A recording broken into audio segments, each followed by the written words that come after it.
So what happens when you eat is that insulin goes up. And insulin basically is the hormone that tells your body to store fat. So it stops your body from burning fat. You start to store some of the sugar and store some of the fat. Carbohydrates get turned into glycogen, which are chains of glucose in the liver.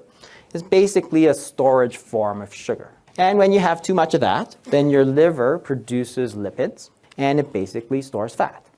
So when you don't eat, your insulin levels fall.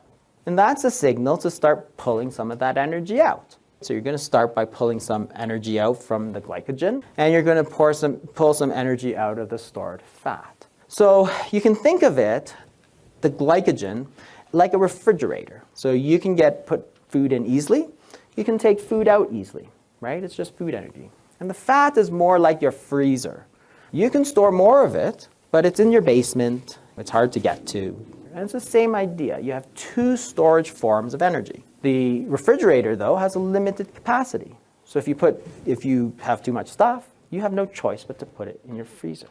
The body doesn't have some giant vat of calories, right? You can store sugar, you can store fat. There are two places in the body where you can store food. Your calories goes into your fridge, and your calories goes out from the fridge. But there's a third thing that you have to consider, and that is how much food goes back and forth between the freezer and the fridge. And the question is, what's controlling this? And it turns out that the main player is insulin. Insulin inhibits lipolysis. What that means is it stops you from getting the fat coming out. So if you have a lot of insulin, then you can't get the food back out this way. So normally if you eat a huge meal, your insulin is high, it's going to tell the body to move all the storage in this way. And that's the problem. So if you have a lot of insulin resistance, which keeps your insulin levels very high, it's like that freezer is kind of locked away in the basement behind a locked steel bar. You can't get at it.